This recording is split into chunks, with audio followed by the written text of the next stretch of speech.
So we are live now, Chad. We are live. Hello to Seattle in North America, close to the Canadian border, right? Yeah, close to Vancouver. Close to Vancouver, exactly. And Okay. you're a dividend investor, like so many. Right. Okay. So this is an inaugural test stream for what we're calling right now Dividend Growth International. Exactly. We are doing a test stream from StreamYard to a number of different destinations. Torsten is the manager of dividendstocks.cash and the German precursor to that. And I am the manager of Total Growth Investing, both on Facebook and on YouTube. And we are going to launch a discussion stream about international stocks and why people within the United States should not limit themselves just to stocks on the US exchanges, and perhaps the other way around as well. If people from the Eurozone or from Asia want to look for really good dividend-paying stocks for a long-term investment, we'll be talking about ones within the United States and outside the United States without limitations of borders. The advantage, and we'll do some more introductions, but dividendstocks.cash is one of the best websites I've ever found to show the data about stocks outside of US exchanges, because Torsten does not go through intermediaries for the data. He gets it directly from the local exchanges in Euro. Do you want to talk a little bit more about where you get your data? As you said, mostly from FactSet. It's our main data provider, but we also have another ones, different ones. And we always try to get the data like prices, the stock price from the original sources, from the main exchanges.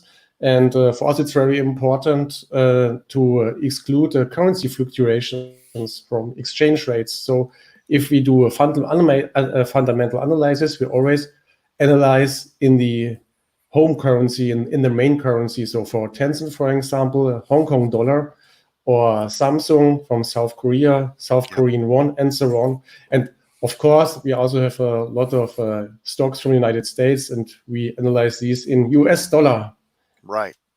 But so the reason, okay, the thing that we're going to run this test on is the fact that my Total Growth Investing ranking data is currently showing Tencent holdings in China, I believe in Hong Kong, as the #1 stock. Now, for me, that's an ADR, but on the site dividendstocks.cash, it doesn't matter where it is.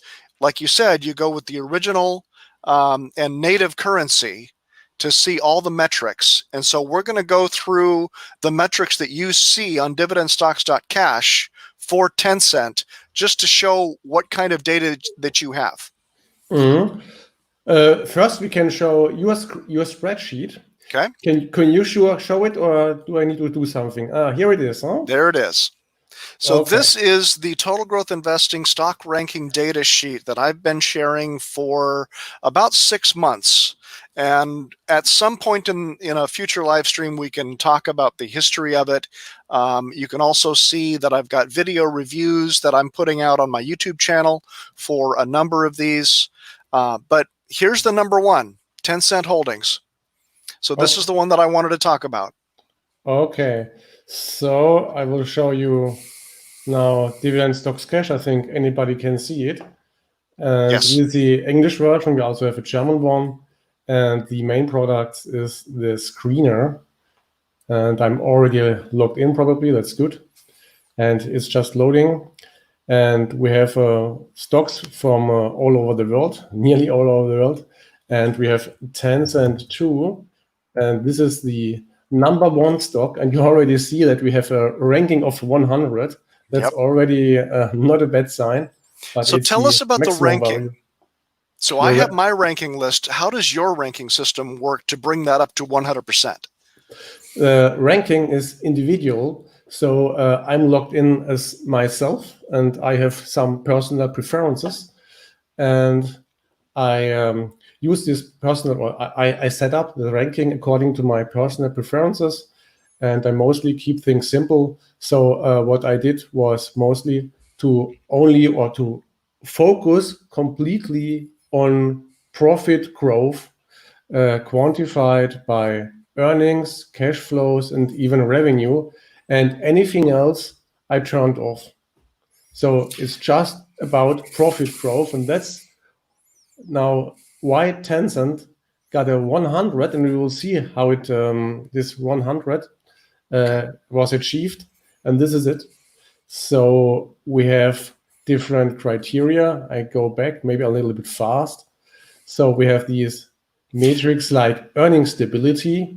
Hey, Torsten. Yes. Maximize the screen. It's a little blurry, so hit maximize. There we go. Make it a little less blurry. Thank you. So I'm not trying to go too much into detail, but here we have the different sets of criteria. It's 1, 2, 3, 4, 5, 6. And we have all 6 criteria here. And you see that they all match, nearly all 100%, or except this one, it's revenue stability. But just to give you an idea about the quality of the stock there, you don't need the matrix because visually you already see, maybe we change the layout, that Tencent is a high-class company, because look at the earnings per share. They are already on the market for a very long time, Tencent, since 2004 at least. That's where we have data. Maybe we can even turn off the Zoom. Then we have data starting from 2003 for 17 years already for a tech company. That's a lot. Facebook, for example, is much younger. Just Amazon, for example, is a little bit older, but 2003 is already very old.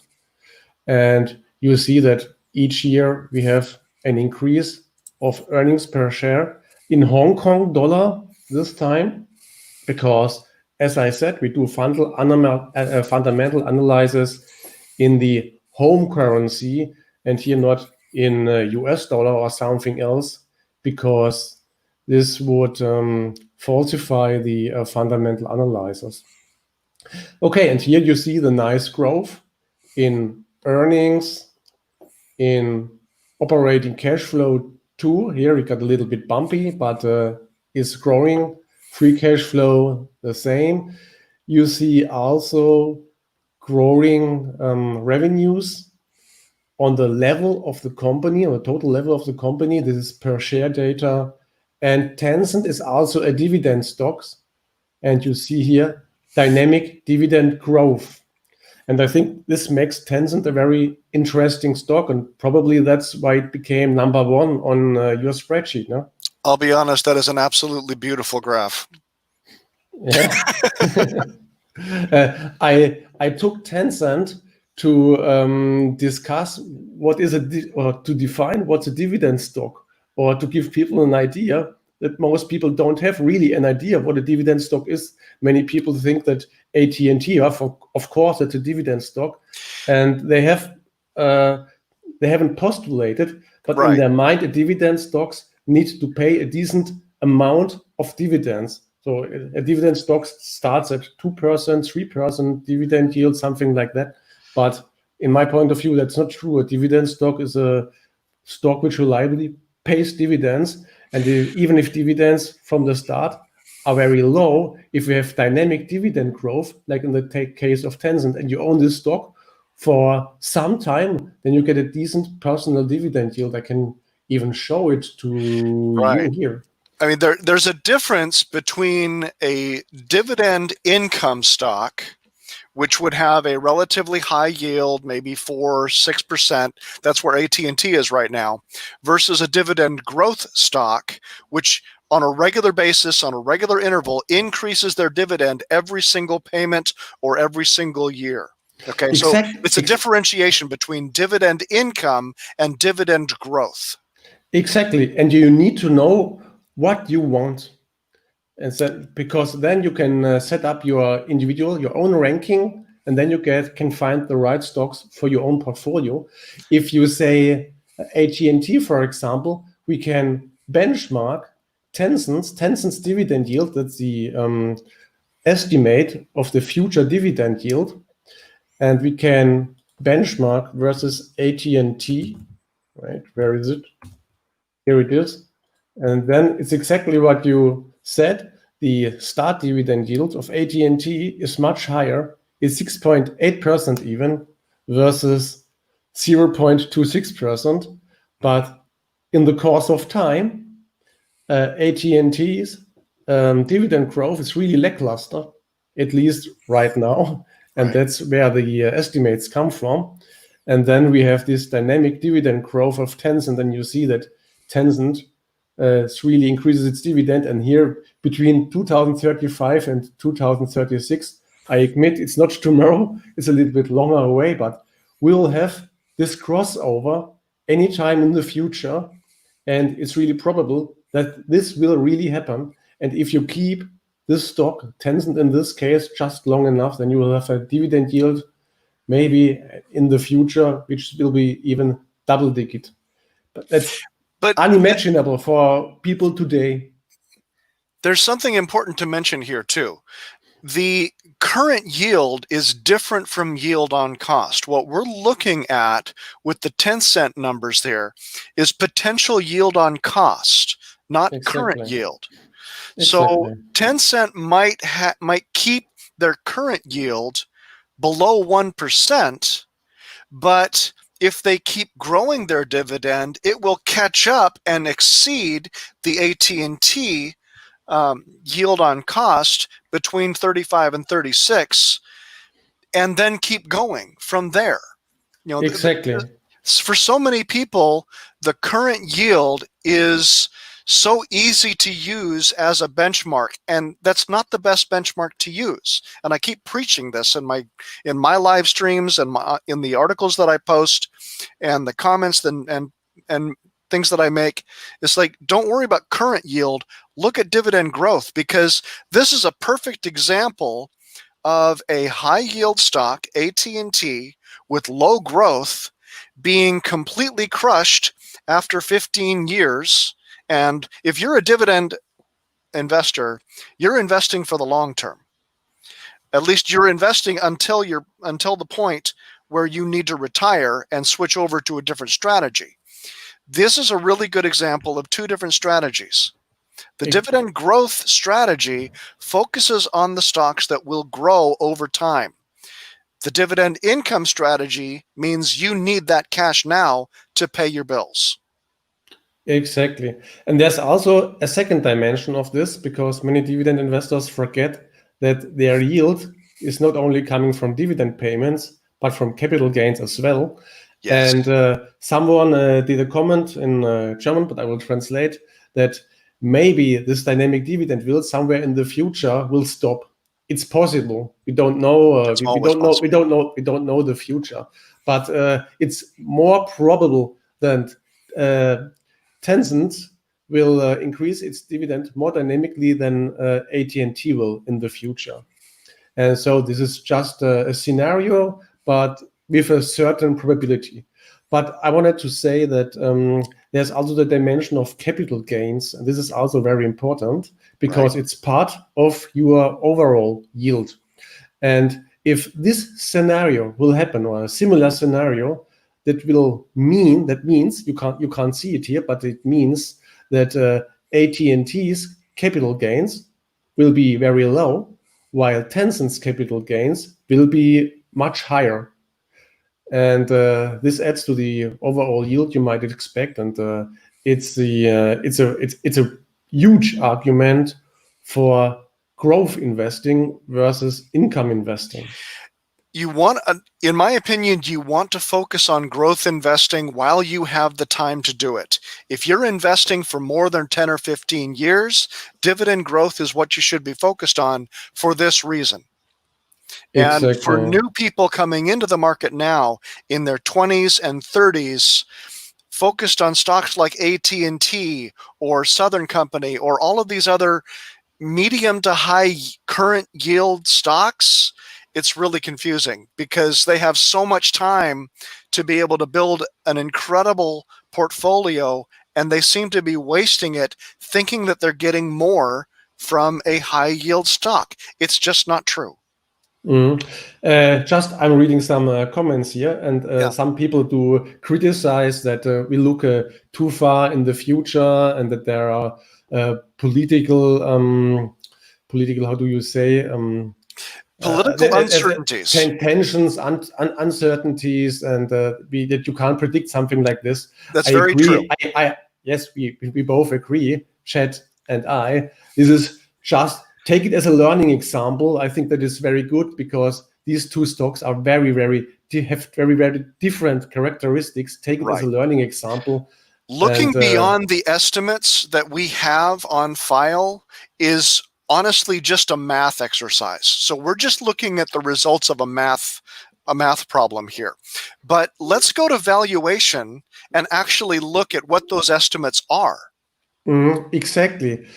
Just one more thing about one more dimension about investing versus growth. I think we are now in a market period where stocks like Tencent, it's a tech stock, are highly valued, at least in general. I don't know if Tencent is. We will see it right now. While dividend income stocks mostly are valued much lower. Think about the REITs, for example, like Realty Income, or maybe also AT&T. And this makes stocks or dividend income stocks more attractive, I think, to many investors. Another thing to note about that comparison is that AT&T is a telecommunications company in a very mature market. So their payout ratio is pretty high because they've already expanded up to the limits sometimes of what they can do, and they're focused on maintaining what they've got. Tencent, as a growth company, is going new places all the time. They are expanding in China and around the world with whole new industries and entirely different markets. So it might not be a fair comparison between the two, but like we said, it's just a math problem to see what the comparison was. Exactly. And now we can take a look at the evaluation of Tencent. And Tencent is rather easy to evaluate. So we can even just give me a little look about the valuation matrix to find the right time frame. I will start with here. And then let's just, that's the stock price. And you here see, you can also change to logarithmic. And you see that the best time to buy Tencent was in the far past. Yep, but we still have exactly. We still have an annual yield starting from 2004 of nearly 50%. Oh my gosh. Yeah. Okay. Why didn't we invest, Chat? Okay. And that's now let's take a look at the valuation of that one. You can also add fair value dividend, but it doesn't make a lot of sense. It fits the fair value dividend. You can already see it here, but no one is buying Tencent because of its dividend. No. We are honest, huh? Even if we get a double-digit yield in 20 or 30 years, I don't remember when it will be. No one is buying Tencent today because of its dividends. So get rid of this. And then we zoom a little bit more. And here you see the valuation. And what's very nice, I own Tencent. By the way, I bought Tencent somewhere here, if I remember well, in the beginning of 2017. And then I was happy because the stock really went off. You see it here. The stock really went off, but it was also went into really overvalued territory. And then I still remember some problems appeared with the Chinese administration. They stopped licensing of new video games. And if a company is overvalued so clearly, so high, and any problems arise and the stock price comes back, and that's exactly what happened. Yeah. But at least now you see that Tencent, the stock price came up once more. It's overvalued again, but fundamentally, there is a fundamental reason, because earnings and cash flows increase it as well. So when I bought Tencent, it was worth about 180 Hong Kong dollar, and now the fair value is 420 Hong Kong dollar. You can connect these dots here, and then you see that the increase of the fair value of Tencent is about 30% per year. That's less than the long-term increase we have seen of the capital gains. It was close to 50%, so Right. it nearly halved, but it's still very high for a stock which could be called mature, because it's really an old stock, Tencent. So it's a number one stock on your spreadsheet, and I think it's really a high class stock. So where is it going to go according to the estimates? Let's see. Higher. Higher yet. So the fair value will something between 620 and close to 700 Hong Kong dollar. Right now we are 520 Hong Kong dollar. If you zoom in a little bit more, then you see it more precisely. Then we have these valuation lines, and now we can try to determine our expectation of our overall yield if we buy Tencent today. That's this red dot here, and the fair values are somewhere here between. If we add the fair value dividend, it's even higher. But as I already said, Well, get rid of one thing. Bring that back really quick, because that harkens back to the dividend expectations, the dividend growth expectations. Exactly. So we have estimated dividend increases here and here once a year. They should happen. They at least do it in the model like that. They are based on broker estimates collected by FactSet. Yep. But let's get rid of this. And if we now want to determine our expected capital gains or expected overall yield, dividends included, then we can something like that, somewhere in between the middle. Fair values are only estimates. This is a true fair value. This is the wrong one. One fair value is more plausible than the other one, maybe, but these ones are really close together. So we have an annual yield of only close to 10%, 9.2%, which is far below the historic yield. And why is it so low? It's not because Tencent is not growing anymore, but it's because Tencent today already seems to be overvalued. The stock price is already expensive.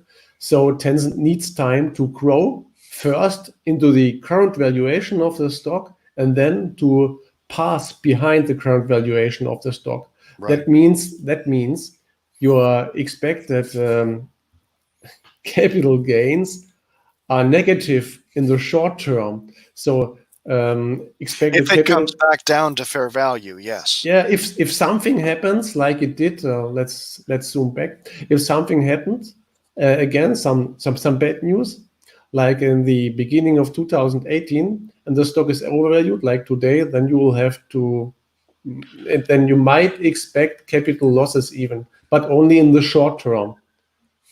If estimates still hold true, like this one. Right. Well, and this is also only looking 2 years into the future, because that's as far as the official estimates can go. The FactSet estimates, I have even estimates for stocks like Tencent, which are covered very well. There we have estimates even for a longer period, but for many stocks, we only have estimates for 2 years, for example. The problem is also that the longer you go into the future, the less brokers collect estimates, or the less estimates we have. And then it's a mathematical problem, because when some brokers disappear, the average or the mean values, they change. Because if you have a very optimistic broker, for example, and he goes away, then the estimates will be lower for the remaining years without the company having something happening something bad. Okay. You know, it's a mathematical problem or somewhere, and that's why I don't want to show the estimates in the future too long. Understandable.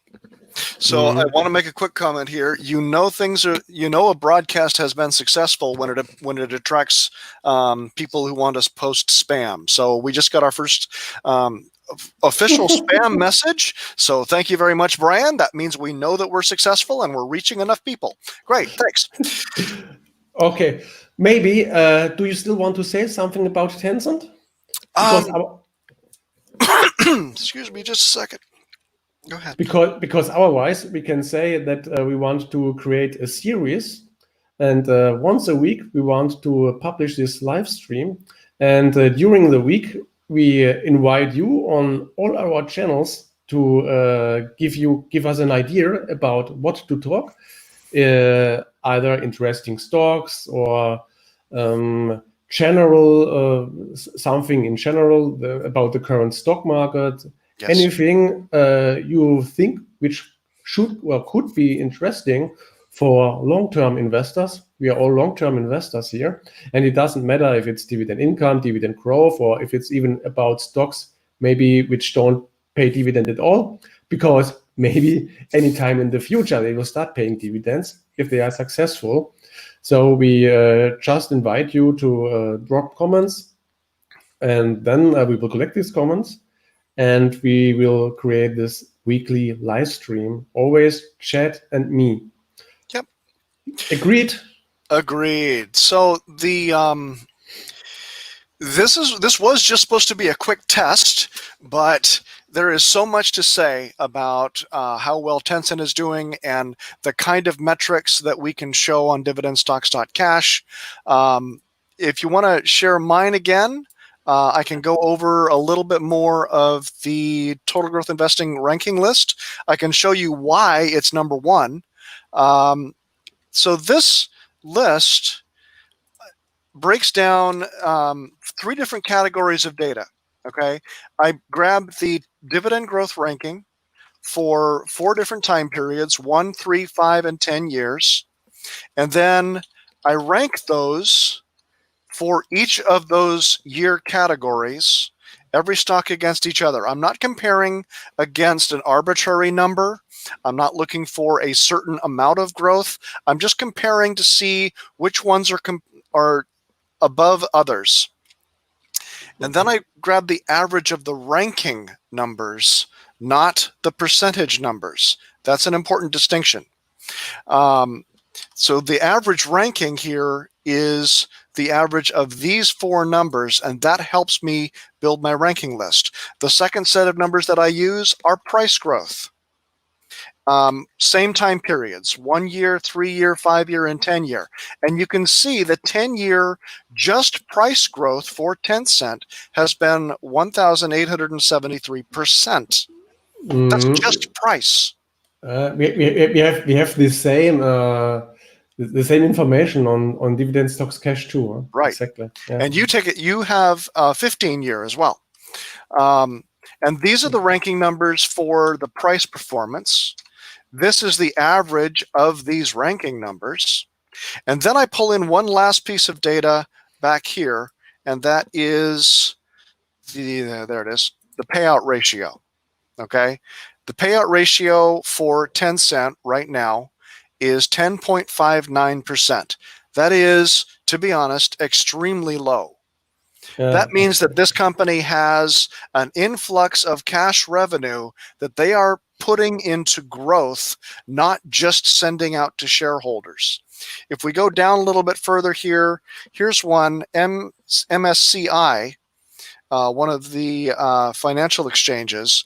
They are sending out 38% of their revenue back to shareholders, and that's cutting into their growth a little bit. anyway, getting back to Tencent. So we've got those three rankings. We've got dividend growth ranking, we've got price growth ranking, and then we've got the payout ratio ranking. And I combine all of those into an overall total growth investing ranking average. And then I rank this column. This ranking score over here, where Tencent is number 1, is the rank of those average rankings for all the other categories. Mhm. It's a little complicated, and it gets a little more complicated than that because I give an advantage to the 1 and 3 year categories, thinking that I want to catch things quickly when they move fast. But anyway, but there's also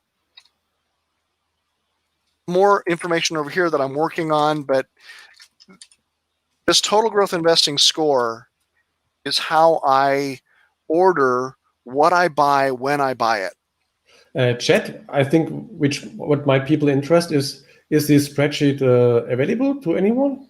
This is a public document, yes. Okay, so we should post the link somewhere, maybe.